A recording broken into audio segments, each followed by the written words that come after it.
जय शिव गुरु।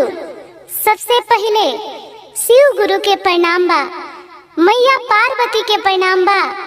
आप सब जितना कथा सुनतनी आप सबके भी हमार प्रणाम बा। आप सबके बीच हम फिर से आ गइल बनी एगो तोता के और एगो लड़की के कहानी कथा लेके। उम्मीद करतनी आप सब शुरू से अंत तक सुनम। ये कथा आप सबके बहुत पसंद आई।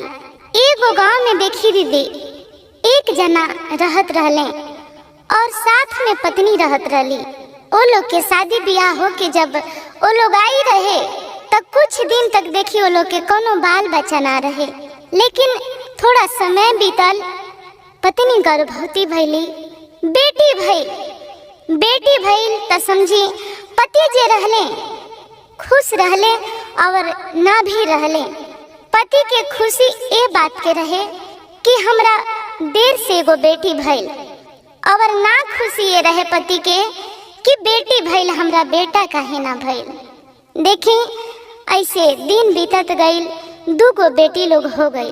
पति एक दिन कहले पत्नी के कि देखा हमनी के दूगो लड़की बाड़ी सन और हमनी के इतना है सारा धन दौलत जौन खेती बाड़ी बा सर संपत्ति बा, आखिर एकर देख रेख के करी। लड़की भइल बड़ी सन, शादी ब्याह होई, अपना अपना घरे चल जाई हसन। हमार वंश चलावे खतरा एगो लड़का तो चाहिए। पत्नी कहली देखी जी इस सब शिव गुरु के महिमा बा, अब उ जे चाहिए उहे होई।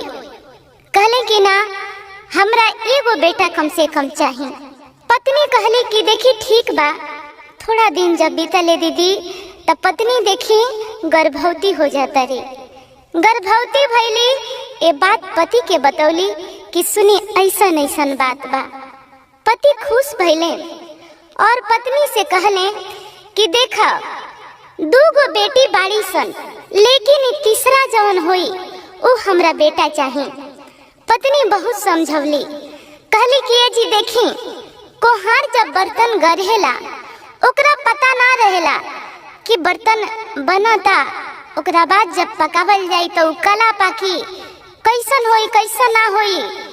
असही समझी कि एगो माई के कोख होकेला, ओकरा अंदर का बा बेटा बा बेटी बा उ माई ना जाने ले, जब होई तरवा पता चले।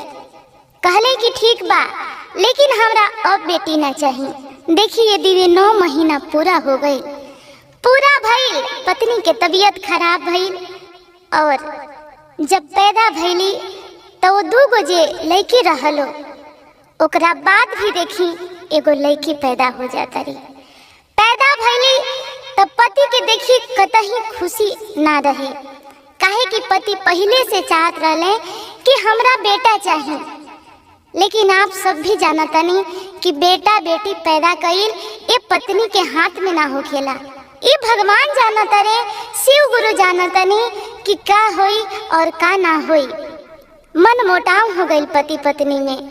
थोड़ा समय निकलल, पत्नी समझौली, कहली कि देखी मन के उदास मत करी। ये दुनिया में बहुत लोग के बेटी बाड़ी सन और आज बेटी का से का नहीं खीस करत, आज बेटी बेटा से कहीं कम नहीं खीसन कि 3 गो बेटी हो गई सन, बहुत हो गई। और देखी करे के बात रहल, बुढ़ारी जब समय होखेला त आज के जमाना जवन बा उ बेटा से बढ़ के आज बेटी करता सन। बहुत लोग के बेटा के देखले बानी कि बेटा रहते हुए मतारी बाप भटकता, खैला पर मजबूर बा, लेकिन एक हगो हम बेटी देखतनी कि आज बाप मतारी के सहारा बनल बड़ी सन। ऐसे रुआ मन छोट ना करी। कहले कि अरे चुप, एक बात तो सुन ले, 3 बेटी हो गई सन, हमरा बेटा कोनो कीमत पर चाहिए और बेटा अगर ना हुई तो हम तोरा के और 3 बेटी के घर से हम निकाल देहब, घर से निकाल देहब आ दूसरी हम बियाह करम। दूसरी औरत आई ओकरा देह से बेटा हुई। पत्नी के सुन के मन बड़ा छोट हो गई, आंख में भर भर आंसू आ गए। फिर भी पत्नी अपना मन के कसम समझवली, रहे लगली घर में। मन में दुख रहे कि 3 गो बेटी हो गई सन और घर में जे पति बा उहे समझदार नहीं। धीरे धीरे बहुत समय बीत गई। पत्नी कहली कि सुनी, अब बेटी धीरे धीरे बड़ा होते रिसन, एकनी के बारे में कुछ सोचल जा। कहली कि सुन, हमरा बेटा चाहिए आ ना तो अपन बेटी और तू यहाँ से निकल के चल जा सन। पत्नी कहली कि ठीक बा, अगर और यही विचार बा तो देखा हम कुछ समय जब बीत जाता फिर से वो पत्नी गर्भवती रहतरी। पति जे बड़े उतना केयर नहीं खन करत, उनका बस एक ही बात रहे कि हमरा बेटा चाहिए। पत्नी के मन में डर रहता कि 3 गो बेटी हो गई सन, अगर हमरा बेटा ना होई तो हमार पति हमरा के घर से निकाल दिए। हम 3 गो बेटी लेके हम कहाँ जाई? हमरा जे नैहर में बा, नैहर में केकरो गुजर बसर नहीं खे भाई। नैहर में हमार बाबूजी ना बड़े, एगो हमार माई मुस्मात बड़ी। भाई भौजाई केकर भइल बा दुनिया में, हम कहाँ के रहब? टेंशन होता सोचा तारी। समय बीतल, जब देखी 8 महीना पूरा हो जाता, 9वां महीना जब चालू भइल बा, मन में डर रहता कि हम अगर यहाँ रहम, बेटी पैदा हुई, बेटी के मार दे हैं। इनका बेटी ना चाहिए। पति से बात कहली कि जी 3 गो बेटी यही जा भइली सन, हम जगह तोड़ा छोड़ा के देखा तनी कि अब की बार हम अपना नैहर चल जाई, कहीं बेटा हुई या बेटी हुई तो तरुआ पता चल जाई। कहले कि ठीक बा। अब देखी 9वां महीना चालू होता, नैहर गईली तो भाई भौजाई लोग रहे। भौजाई देखली, मुंह चमका के टेन करके घर में चल गईली। आ माई तो खैर माइये है। माई देखली, खुश भइली, पूछली कि ये बाबू बिना बतौले कैसे आ गईलू? कम से कम खबर तो करावे के चाहिए। कहली कि ना माई, अचानक हमार प्रोग्राम बन गई लख। कहली कि अच्छा ठीक बा, घर में सब बढ़िया बा? कहली कि हाँ माई सब ठीक बा, कि हम यही जा ऐसे आइल बानी कि बेटा या बेटी पैदा हुई, ओकरा बाद हम चल जाए। हमरा घर में 2 गो बेटी जौन बाड़ी सन अब समझदार हो गई बड़ी सन, ओकनी के आगे और ओकनी के सामने रहल ठीक ना समझनी है। माई कहली कि ठीक बा। एक दिन देखी वो दिन आ गई और 3 गो बेटी जे रली सन, वो बेटी तीनों के अलग छांट के 4था नंबर भी बहुत सुंदर एगो परी जैसन बेटी होतिया। माई जब देखा तरी बेटी के, देखते रह गईली, इतना सुंदर बेटी बिया। मन में डर रहे कि ये बेटी लेके हम जाएं तो हमरा के या तो घर से निकाल दिए हमार पति, अना तो एकरा के जान से मार दी हैं। मन में सोचे लगली। माई से कहली कि ये माई, हमरा रहत कुछ दिन हो गई, हमार बेटी आज 20 दिन के हो गई, अब हम अपना घरे लेके जाती। माई कहली कि बेटा जाता रो ठीक से जइह। देखी बेटी लेके और घर से निकलल बाड़ी। डोम के दुआर गइल बाड़ी।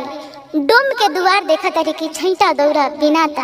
डोम से कहली कि हमरा के एगो ऐसन टोकरी टाइप के बना द कि जवना में हम कुछ रख के नदी में दहवा दी तो उ कबो डूबे ना।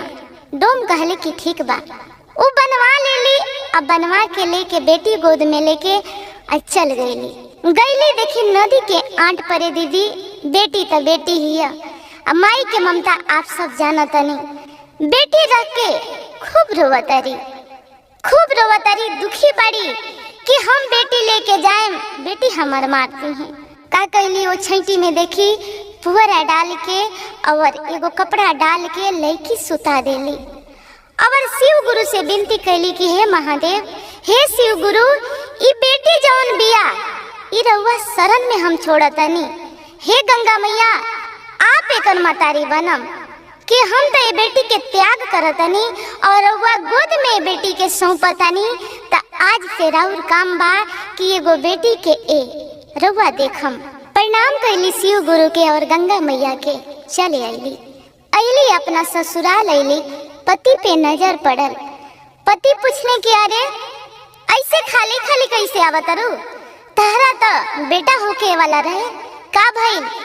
पत्नी कहली कि देखी हमरा बेटा भई रला, लेकिन अब महादेव जानी, लेकिन वो बेटा मरल पैदा वही रखा।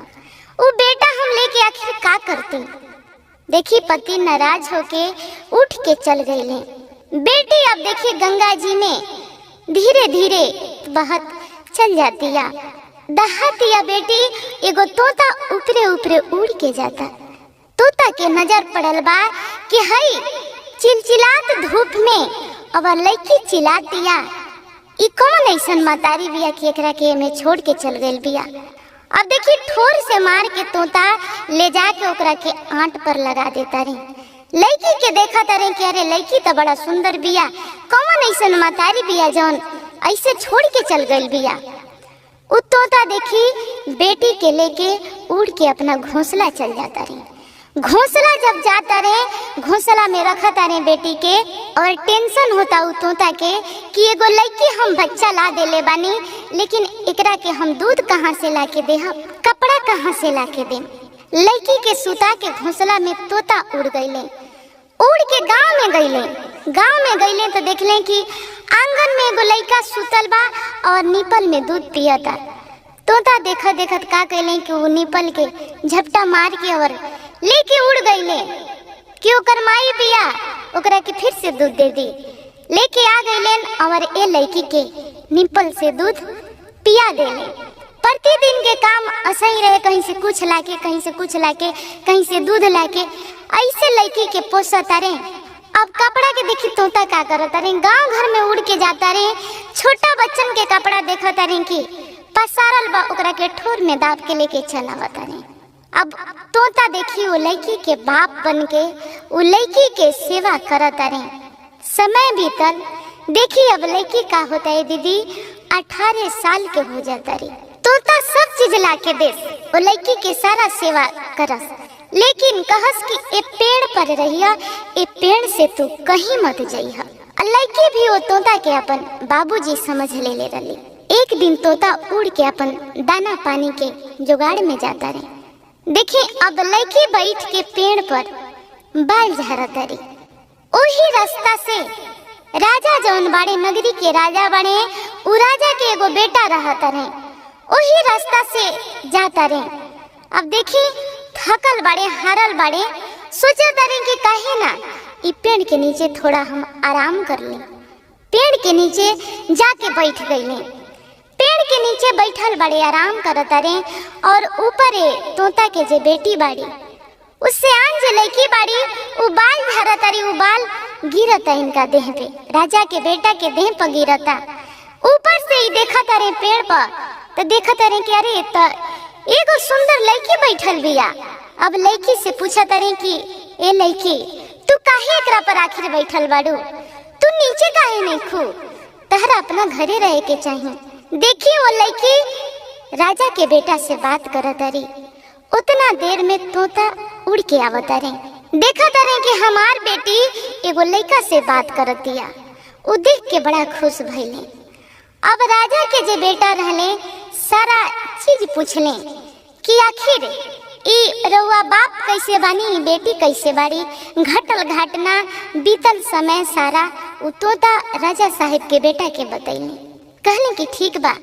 कहले कि देखी हमार 2 शादी हो गइल बा, और हमरा 2 शादी भइला के बाद भी कोनो बाल बच्चा नहीं खे, और नगरी के राजा हैं कि राउर अनुमति होखी तो रउआ अपन बेटी के हाथ हमरा हाथ में सौंप दी। कहले तोता कि पहले बाबू अपना घर में तू राय विचार कर। बेटी हमार कहीं जाओ, लेकिन एकरा दुख ना होके के चाहिए। राजा के बेटा वापस घरे गईले। तजे बाबूजी राजा रहले, बड़े राजा से बात कैले कि ये बाबूजी ऐसन बात है, 2 शादी रहुआ कहनी, हमरा बाल बच्चा ना भई, एगो लड़की हम देख के आइल बानी, ऐसन बात बा, रहुआ कहीं तो वो लड़की से शादी हो जाओ। देखी राजा अनुमति दे देले अपना बेटा की कि ठीक बा, अगर लड़की बिया और उ शादी करल चाहतिया तो शादी होई। अब देखी राजा के बेटा जाके खबर तोता के बतैले कि बेटी लेके रहुआ हमरा दरबार में पहुँचम, शादी होई। एक दिन या समय रखल गई। ओ दिन तोता अपना बेटी के लेके दरबार में पहुँचले बहुत ही धूमधाम से शादी ब्याह खत्म भइल। अब देखी राजा के जे दूगो पत्नी पहले से रहल लोग, अब वो लोग के मन में लागल क्रोध होके कि हमने दूगो पत्नी बानी सन, ई तीसरी लड़की आ गई बिया, तो राजा के एकरा प्रति ज्यादा प्यार हो जाई, कहीं एकरा देह से बाल बच्चा हो जाए तो हमनी के घर में राजपाट में कोनो वैल्यू ना रही। देखी तोता कहनी अपना बेटी से कि ये बेटा हम तो अब जाता नहीं तहरा के यहाँ छोड़ के, लेकिन तहरा कोनो दुख होई तो उ गाना गई है जौन गाना तहरा के हम बतैले बानी कि तोता तोता हमार बाबूजी जल्दी से आ जा, ई गाना तू गुनगुनाई है आ हम सुन के आ जाई। अब देखिए लोग लागल दोनों पत्नी जब पहले से राजा के रह लोग, ये लोग लागल अब गलत व्यवहार करे। रात बीतल सुबह जब भइल तो दोनों पत्नी आ गई लोग और कहला लो ये लड़की के कि सुना आज के खाना तहरा खुद अपना हाथे बनावे के पड़ी। ये लड़की कहली कि ठीक बा हम बनाए। गईली किचन में देखी, अब सोचा तारी कि हम कहियो खाना पीना तो बनैले ना बनी, हमरा के तो हमार बाबूजी बना के खियावत रहले और आज ये सारा चीज बनावे के पड़ा था, हम कैसे बनाई। वो गाना लगली गुनगुनाए। तोता के कान में आवाज पड़ल बा, तोता उड़त उड़त आ गईले पूछने के बेटा का ऐसन बात हो गई तहरा। कहली कि बाबूजी हई खीर उर बनाए के बाटे, पूड़ी बनाए के बा, हमरा के तरवा कुछ बतैनी नहीं कैसे बनाई। तोता देखी बतावत गईले, लड़की बना दिहली बड़ा सुंदर खाना बनैली, सब लोग खाए। जे बाबूजी पहले के राजा जे रहले उ राजा और पति जे इनके राजा रहले राजकुमार, ये सब लोग घर भर के लोग खाना खाए, खाना के बड़ा तारीफ कई। अब देखी ई बात लागल दोनों रानी लोग के मन में खटके कि हमनी तो कहियो खाना बना के ना खियनी सन और ये खाना बना के खियली है, इनकर तारीफ बहुत ज्यादा होखे लागल बा। ये लोग सोचल कि अरे एकर बाबूजी जौन तोता बाड़े उहे एकरा के खाना पीना बनावे के सिखैले रहे, अब उ जब आई है तो उनका के हमनी के मारते हम सब। एक दिन यहाँ देखी बैठल बालो प्रोग्राम बनैले बालो, ओ दिन तोता बिन बताए अपन बेटी के घरे जाता रहे कि जाई तनी पूछी कि ये बेटा कोनो तहरा दुख तो नहीं खे। अब दोनों जाने के नजर पड़ गई बा। तोता के का कैललो देखी मार देललो। बहुत दिन से अब तोता ए घर पे आवत ना रहले। एक दिन बेटी उदास हो गई, सोचा तारी कि लागत हमरा बाबूजी के तबीयत खराब हो गई बा आ ना तो कोई मार देले बा। धीरे धीरे थोड़ा समय बीतल। एक दिन राजा के काम से बाहर जाए के रहे, पत्नी के आदेश दे के गईले दोनों जानी के कि दोनों जानी बाड़ू लगन, तीसरी जे पत्नी बाड़ी उनकर ख्याल रखी हजन, हम बाहर जाता नहीं, हमरा में समय लागे। कहली कि ठीक बा। अब देखिए लोग सोचा था कि हमनी के नीमन टाइम मिलल बा एकरा के निकाले के। अब ई लोग ओ लड़की के लेके बहाना करके गंगा जी के आट जाता, कुछ दिन समय बीतता था। अब देखी गंगा जी के आट जाता, वहाँ जाके एगो नाव खेवे वाला नैया जवन रहता ओकरा से बात करता कि हई लड़की के बेचे के बा, तू जितना पैसा देबा उतना हमने ले लेम सन, ई लड़की के तू लेके चल जा। ए जो नाव के खेवे वाला आदमी रहले लड़की के देखा तरे, लड़की तो बड़ा सुंदर रहे। अब पैसा दिहले ये दोनों रानी लोग के, कहले कि ठीक बाटे आप सब घर जाई, आज से ही हमार पत्नी बाड़ी। ये लोग दोनों जानी घरे आ गए। अब देखी नाव चलावा तारे, जबरदस्ती बैठैले बाड़े, चिल्ला तारे। वही दिने उ राजा के बेटा जे राजकुमार बाड़े लौट के आवा तारे और कान में आवाज पड़ल बा। सोचा तारे अरे तो हमार पत्नी की आवाज लागता, काहे ना उड़ा हम हो के तनी निकली। अइले तो पत्नी के देखा तारे, पत्नी रोआ तारी। नाव वाला के देखी बहुत कुछ कहले, सारा बात पूछले। नाव वाला बता देले कि दूगो औरत लोग आई रही, इनका के बेच के चल गई। देखिए उनका के लेहले, पत्नी के लेहले एगो काठ के पेटी खरीदा तारे। उ काठ के पेटी में का कैले, इनका के ये जे तीसरी पत्नी रहली इनका के ओकरा में रख के और बंद करके घरे गईले। दोनों पत्नी लोग से पूछत रहे कि ऊ कहाँ बाड़ी।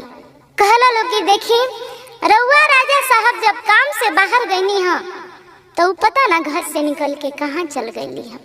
कहले कि सही बात साच बात बता दे बजा, कुछ ना कर, गलत बोलबो जा ई ठीक ना हुई। कहली लोग कि अरे राजा साहब यही बात है।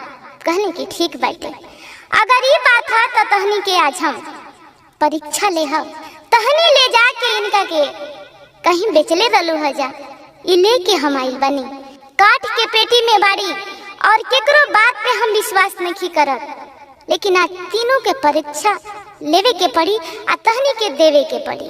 देखी आग ले आके कुछ दूर फैला देलन राजा साहब और कहले कि आग पे तहनी तीनों जानी के चले के बा, तीनों जानी के चले के बा हमार जवाब मिल जाई। आग बिछा देहले, पत्नी के कहले पहले वाली गईली गोड़ जर गई, दूसरी वाली गईली गोड़ जर गई, तीसरी वाली जे रहली तोता के जे बेटी रहली ऊ गईली देखी उनकर गोड़ ना जरल। रानी के कहने की देखा जा ई तहनी ठीक ना कैलू ह जा, लेकिन आज से तहनी के प्रति हमरा कोनो प्यार नहीं थे। तहनी ये राजपाट में रहिया जान, लेकिन ये जे कैलू ह जा ये सही नहीं थे। 3 नंबर वाली जे पत्नी रहली उनका के लेके राजा साहब अब दूसरा वाला महल में चल गईले। ये लोग के यही जा छोड़ देले। धीरे धीरे देखिए दीदी समय बीतल तो वो लड़की के देह से देखी एगो पहले बेटा हो खतरे। राजा साहब बहुत खुश और राजा साहब के बाबूजी जे पहिल का राजा रहता रे वो भी बहुत खुश। पूरा राजपाट नगरी में पूरा मिठाई बंटवाल गई, पार्टी रखल गई। देखी खुशी खुशी सब लोग रहता परिवार में। ए तोता के बेटी जे रहली 3 नंबर के पत्नी जे राजा के रहली कहली हे महादेव देखी आपके कृपा से सब चीज भइल बा, रउआ हमरा के कोनो चीज के कमी नहीं खी कैले, कोनो चीज से हम दुखी नहीं खी। एगो बेटा भी दे देनी, ए राजपाट के रउआ राज चलावे वाला चिराग भी दे देनी, लेकिन एगो रउआ ए राज में एगो लक्ष्मी दे देती, बेटी दिहती। देखिए वो प्रणाम शिव गुरु के स्वीकार भइल और कुछ ही दिन बाद एगो बेटी भी हो जाती है। सब लोग अब खुशी खुशी रहे लागल। ये दोनों जे रानी रहला लोग ये अपना गलती के पछतावा कैलो कि हे राजा साहब गलती हो गई हमनी से, माफ करी। लेकिन आज से इनकर बेटा इनकर बेटी हमनी के भी माई कहिए सन, हमनी के भी बाल बच्चा बड़ा सन। आज से लोग के 3 गो माई बाड़ी सन। आज से कोनो गलती ना होई, अगर गलती कोनो हो जाए तो रउआ हमनी के राजपाट से निकाल दे हम। देखी सब लोग अब खुशी खुशी रहे लागल। आप सब कथा सुना तनी सुन ले बानी तो कमेंट बॉक्स में हर हर महादेव लिखी। धन्यवाद।